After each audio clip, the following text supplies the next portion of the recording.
Les experts européens sont avec nous. André Lezecroux-Pietri pour les nouvelles technologies. André nous parlera dans un instant des crypto-monnaies qui sont peut-être une échappatoire pour les Ukrainiens sur le plan économique dans cette guerre. Mais tout d'abord, l'international. Bonjour Vincent Hervouette. Bonjour Dimitri. Vladimir Poutine est furieux puisque depuis le début de l'offensive jeudi dernier, il dénonce l'empire du mensonge en Occident. Oui, alors c'est l'hôpital qui se moque de la charité. La désinformation est une industrie en Russie. La spécialité locale, depuis le ministre Potemkin qui faisait construire des villages en trompe-l'œil au bord de la voie ferrée pour assurer la tsarine sur la vie heureuse dans les campagnes, jusqu'à la machine infernale communiste qui a fait 100 millions de morts en promettant des lendemains qui chantent. Vladimir Poutine est l'héritier de cette tradition. Il a envahi l'Ukraine pour en chasser les nazis. Il dénazifie en bombardant la ville de Kharkiv. Et quand il est mis au coin, au pain sec et à l'eau, par des sanctions qui vont ruiner son économie, il dénonce l'empire du mensonge.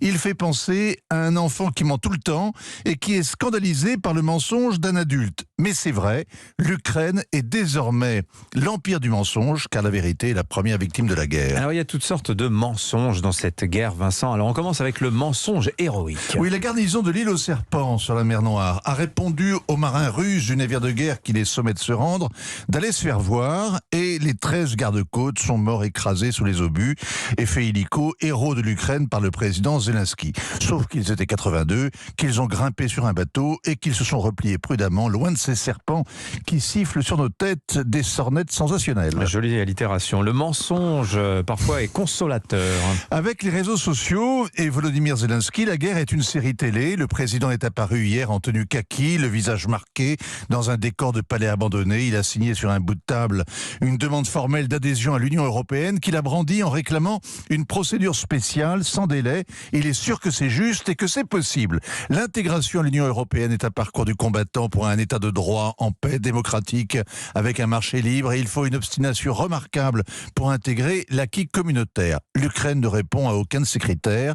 Le président Zelensky fait miroiter une issue de secours à ses compatriotes auxquels la Russie veut imposer le tête-à-tête. Il crée une illusion d'optique. Qu'importe la démagogie, Ursula von der Leyen, présidente de la Commission, entretient la fiction.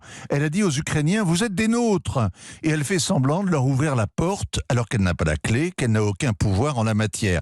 C'est un exemple de cette diplomatie spectacle à laquelle s'abandonnent des dirigeants qui veulent jouer un rôle, un mensonge valorisant qui se moque de la réalité de la guerre. C'est un film. On pense comme on rêve, on raisonne comme on gémit et on ment à tout le monde. Voilà, c'est un mensonge en plus, celui-là qui passe pour une provocation du côté de Moscou. Enfin, Vincent, il y a le mensonge qui terrorise. Wagner, la société militaire privée qui est une armée privée aux mains des proches du Kremlin, aurait rapatrié 400 hommes d'Afrique pour les engager sur le front ukrainien. Leur mission, tuer le président et son gouvernement. Ou le capturer pour le torturer, qui sait.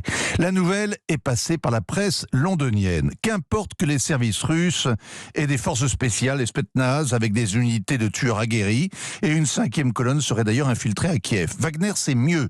Il faut que l'ennemi soit une incarnation du mal. Wagner est digne des enfers. Ce sont des affreux, comme on disait, des mercenaires de Bob Denard, pire que les Tchétchènes de Kadyrov, des sans-foi ni loi, qui ignorent les conventions de Genève et se livrent aux crimes de guerre, comme d'autres troufions s'adonnent à l'anisette. D'ailleurs, le procureur de la Cour pénale internationale a ouvert hier une enquête pour crimes contre l'humanité. L'humanité, eh bien, c'est le mensonge et c'est la guerre.